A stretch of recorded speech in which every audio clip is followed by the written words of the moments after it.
Jantung koroner mah susah tadi selamatinnya, jarang banget yang bisa ketolong. Makin panik lah, aku di situ makin sesek. Like, comment, subscribe, tekan loncengnya juga ya. Assalamualaikum Besta Besti.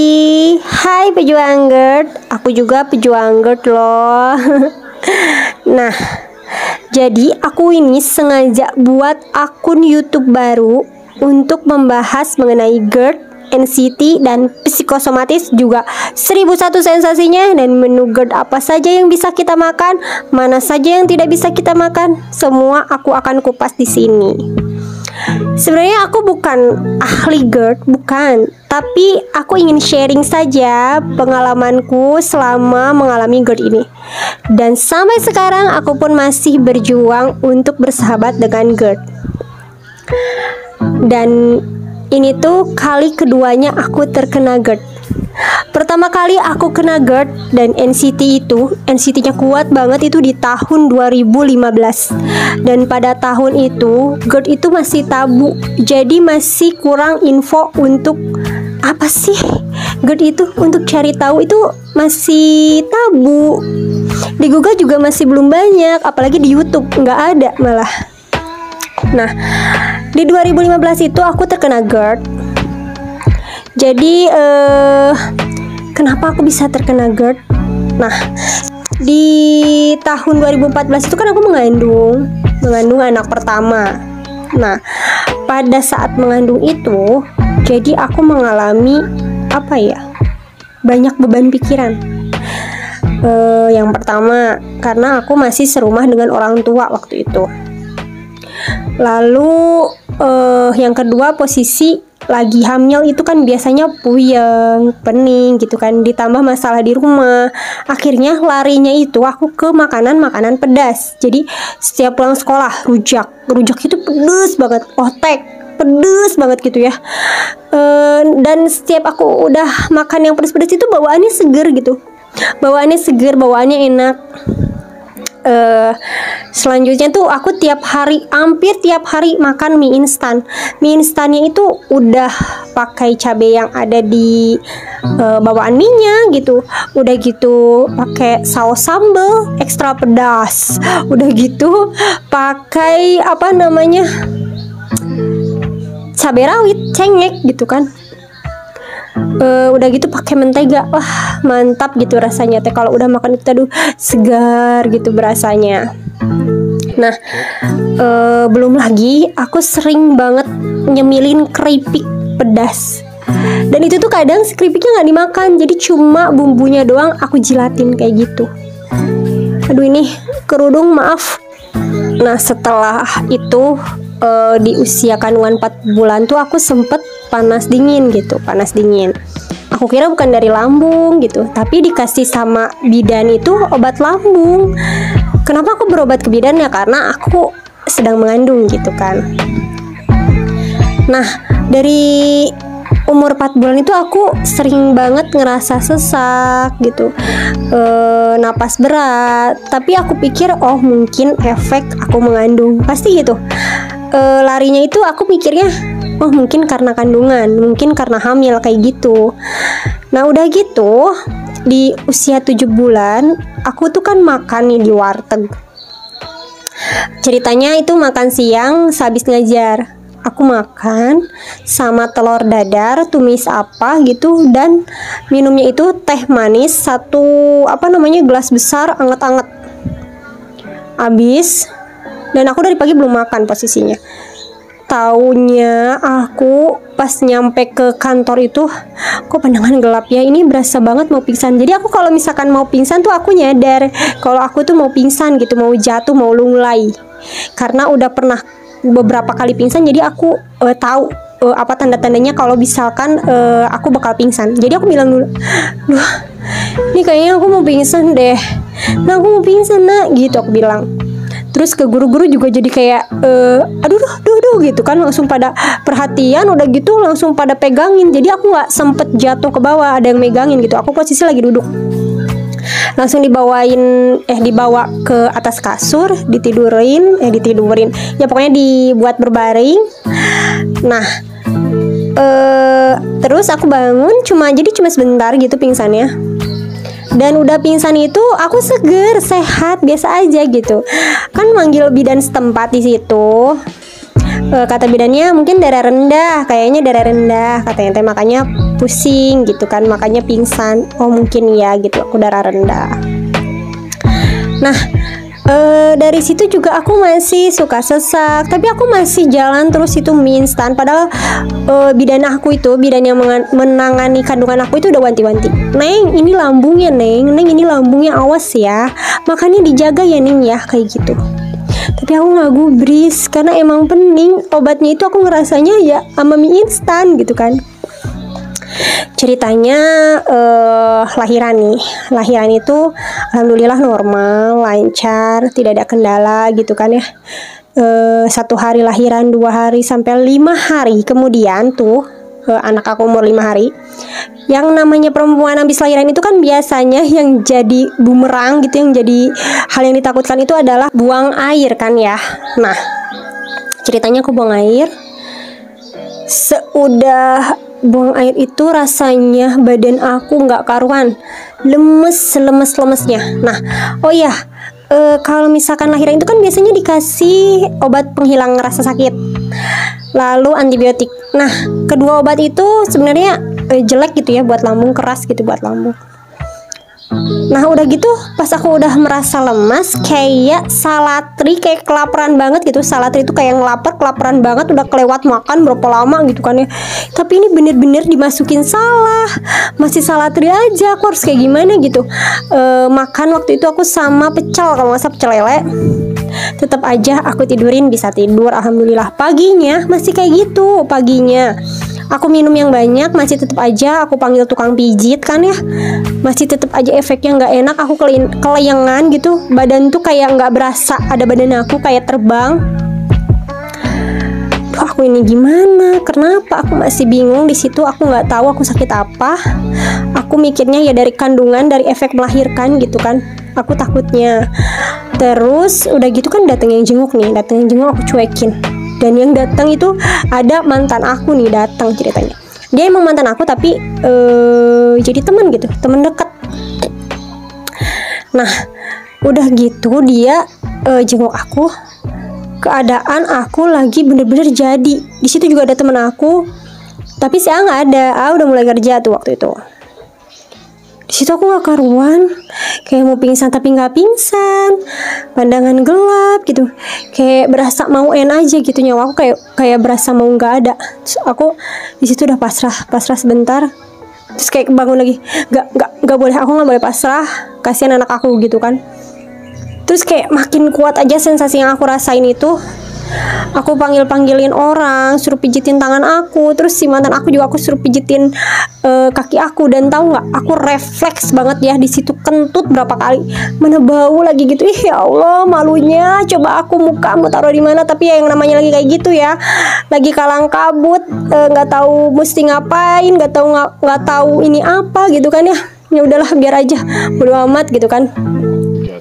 Akhirnya mantan aku itu pulang ya, dia nggak enak juga kan, nggak ada AA. Terus pas AA dateng, aku cerita, dia ke bidan, dibawain itu obat penghilang rasa sakit. Untung belum aku minum. Beberapa jam kemudian datanglah, jadi final aku nggak mau minum itu tuh, obat penghilang rasa sakit itu. Terus datanglah bidanku itu datang, diperiksa. Oh ya nih, sebelum datang bidan, aku cerita dulu. Aku tuh kan jadi aku punya adik ipar itu bagian anestesi. Aku bilang kayak gini, aduh, aku takut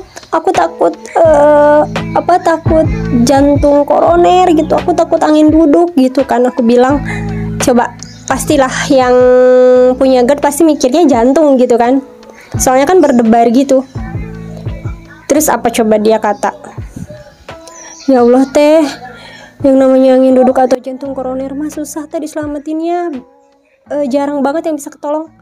Makin panik lah aku di situ, makin sesek coba. Dasar ya, ada-ada aja gitu, bodor banget. Nah, datang tuh si bidan, aku diperiksa. Nah, aku cuma dikasih obat lambung 1 macam doang gitu kan. Wah, kok lambung. Aku mikir lambung aku kenapa gitu kan. Terus aku minum, aku diinfus sama adik ipar aku. Jam 12 malam itu aku enakan. Jam 12 malam itu aku enakan, santai gitu, bisa tidur, nyaman banget gitu, seger lagi. Oh mungkin aku lambung. Dari situ aku udah nyadar aku lambung. Nah suami aku nggak nemenin, suami aku tidur di kontrakan. Jadi kita itu kontrak. Cuma pas aku lahiran itu di rumah mama dulu gitu akunya. Nah selanjutnya itu aku makan biasa cuma ya yang namanya hidup di rumah orang tua atau di rumah mertua itu, kalau misalkan udah nikah itu nggak enak kan rasanya. Aku aja mau makan juga jadi males gitu. Kayaknya aku kena baby blues juga, jadi pengennya sama dede aja gitu, dipelukin aja itu yang anak pertama itu. Terus aku makan itu cuma 1 hari 1 kali. Males aja disuruh makan apapun, males gitu. 1 hari sekali aku makan di malam hari pas AA pulang gitu. Jadi aku cuma mau makan itu pas ada AA doang. Sedih banget. Harusnya kan lagi menyusui itu, lagi mengasihi itu, butuh banget nutrisi yang banyak. Dan aku itu bodo amat nggak mikirin itu. Jadi yang aku pikirin itu ya gimana ya, pokoknya nggak ngerti lah, random banget gitu kan. Terus setelah itu aku jadi suka bersensasi lagi, cuma nggak separah pas 5 hari ambruk itu kan. Nah suatu hari si A itu pulang dari mertua bawa jagung manis rebus. Itu kan aku suka banget, dan posisi aku belum makan dari pagi. Pas udah makan jagung rebus, gemeter seluruh badan aku, kayak kesetrum dari kepala sampai ujung kaki. Gemeter, tremor, kayak gempa sendiri. Aku paksain tidur, akhirnya tidur. Tapi 1 jam kemudian aku kebangun kayak orang lemes banget, seperti waktu 5 hari ambruk itu.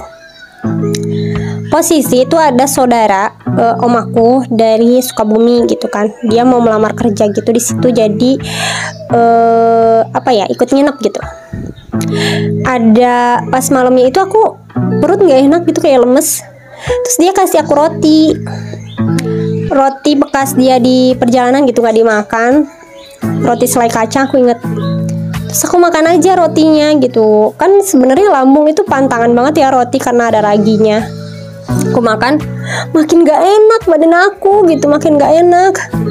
Nah paginya enakan nih. Terus si A kerja, aku makan sama bubur, dibeliin dulu bubur.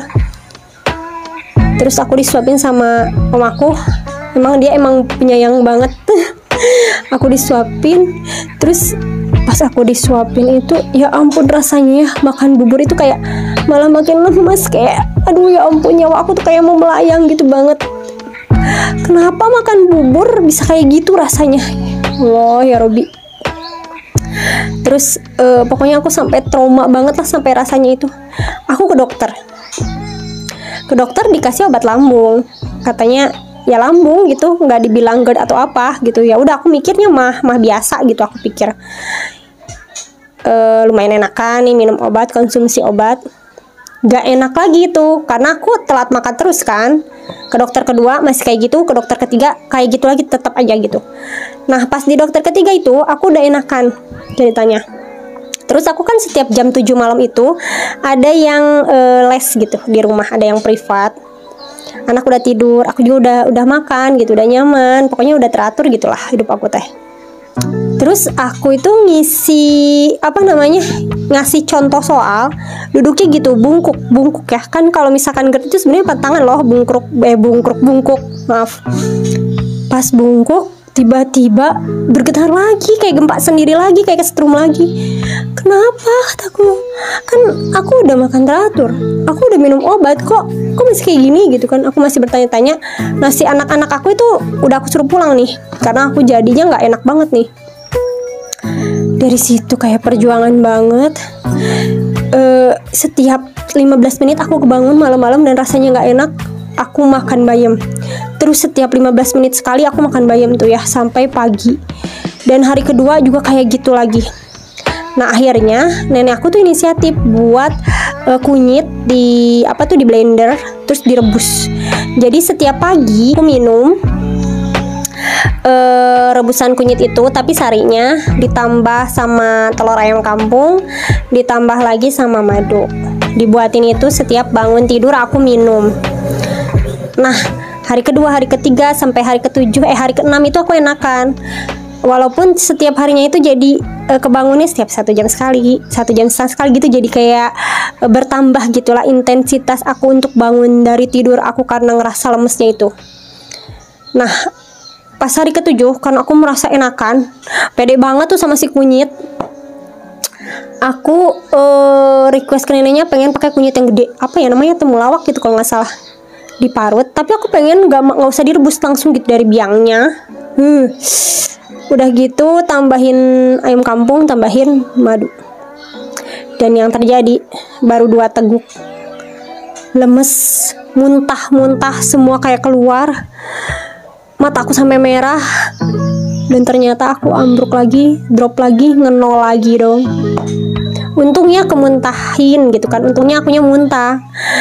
Dan ternyata setelah aku tanya-tanya gitu sama tukang jamu, nggak boleh, itu nggak boleh langsung, jadi harus direbus karena itu ada getahnya, dan getahnya itu bisa merusak usus dan bisa merusak lambung gitu ceritanya, kata si tukang jamu itu. Aku nggak tahu sih pastinya. Nah, udah kayak gitu aku dari situ tuh langsung cari-cari tentang gini. Aku cari di Google-nya ya, searching di Google-nya, penyakit lambung di atas mah. Aku masih inget banget. Dan muncullah si GERD ini, muncul si bahasan tentang GERD ini. Aku baca-baca, oh iya ini aku banget. Dan aku nemuin blog orang ya, nggak tahu, pengusaha kalau nggak salah. Dan dia itu kena GERD sampai dia pas mau terbang kemana gitu, dia minta cancel. Udah di dalam pesawat dia minta keluar lagi karena dia ngerasa ya sakit itu. Dan akhirnya dia cari tahu sendiri ya kena GERD gitu. Oh berarti aku ini. Aku cari-cari langsung di Facebook komunitas dari GERD ini, ketemu. Di situ komunitasnya itu saling support. Aku lupa lagi soalnya Facebook aku udah dihapus kalau sekarang. Terus aku dari situ juga dapat komunitas di WhatsApp. Jadi aku punya WhatsApp grup, nama itu Positive Mindset waktu itu. Ada 30 orangan kalau nggak salah. Dan ketua gengnya itu Mbak Lis. Ya Allah, aku seneng banget, alhamdulillah banget bisa ketemu sama Mbak Lis ini. Sampai sekarang dia top banget jadi guru aku. Setelah di situ aku belajar sendiri. Terus aku juga berobat ke BRC, ke klinik BRC yang Bekam Rukyah Center itu. Aku konsul di situ. Terus aku dikasih obat apa ya, kapsul gitu, herbal, nggak tahu isinya apa, lupa lagi. Enakan, tambah madu. Pokoknya sehari aku 3 kali minumnya 2 kapsul gitu, langsung diseduh ke air hangat, ditambah madu. Aku enakan pakai itu. Terus makan juga aku dijaga. Aku list apa aja yang nggak boleh dan apa aja yang boleh gitu kan. Nah, aku itu pokoknya makanannya itu selalu bayam, sayur bayam gitu di bening, atau enggak wortel di bening kayak gitu. Aku kuat kayak gitu. Terus lauknya itu ikan. Nah, perjuangan aku selama GERD itu, cerita-cerita sedihnya itu masih banyak. Nanti aku pasti bakal cerita di video-video selanjutnya. Cuma di sini aku cuma ingin menyampaikan aja, pertama kali aku kena GERD itu kok bisa kayak gimana. Awalnya ya kayak begini lah, gara-gara mie instan, gak deng, gara-gara aku yang bandel. Nah, pokoknya itu aku sempet sembuh. Aku sembuh tuh sekitar 6 bulanan, setahunan itu aku udah bisa makan lumayan enak gitu kan, lumayan bebas gitu kan. Cuma masih citing-citing, masih ada rasa nggak enak-enaknya. Dan di usia di tahun 2018 tuh pas hamil dede, 2017 pas hamil dede, aku bisa makan bebas banget. Malah aku tuh benci banget ya sayur waktu itu. Aku makannya pengennya daging, dan aku baik-baik aja, fine-fine aja, pedes kayak gimana juga aku bisa gitu kan. Dan harus banget sekarang aku kenal lagi karena kebandelan aku lagi. Jadi pas 2020 itu aku ada latsar, latihan dasar untuk CPNS. Aku di situ itu banyak tugas. Yang namanya kalau banyak tugas tuh aku paling nggak bisa sambil makan, jadi buyar gitu kan. Udah disediain makan aku tetap nggak makan, jadi nunggu selesai gitu. Nah, akunya yang gegabah gitu. Jadi pede aja gitu kalau aku tuh udah sembuh. Sekali makan itu sehari makan itu bisa sekali. Terus makan malamnya itu malam banget, jam 10, jam 11 gitu, jam 12 baru makan gitu kan. Padahal itu nggak boleh. Udah gitu sekalinya makan nih, kalau siang aja aku pengennya sama bakso, mie ayam, mie instan lagi kayak gitu lagi, nggak ada kapok-kapoknya. Dan ambruklah aku di Desember 2021. Sampai sekarang aku masih berjuang kembali. Tapi aku yakin aku bisa sembuh karena aku pernah sembuh total. Ini bukan penyakit mematikan, tapi memang harus ekstra sabar. Jadi buat teman-teman semangat ya. Nanti aku buat lagi videonya. Di video kedua aku nanti aku mau menceritakan atau membahas GERD itu apa, MAH itu apa, enggak deng, ya GERD apa, NCT apa, psikosomatis apa, terus macam-macam yang dirasain, terus apa lagi ya,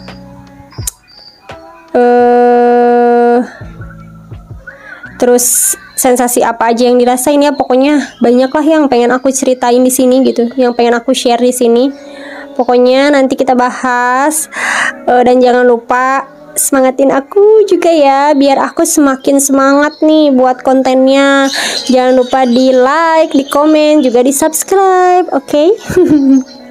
Bye bye Besta Besdi, bye bye pejuang GERD, sehat selalu ya. Assalamualaikum warahmatullahi wabarakatuh. Thank you for watching.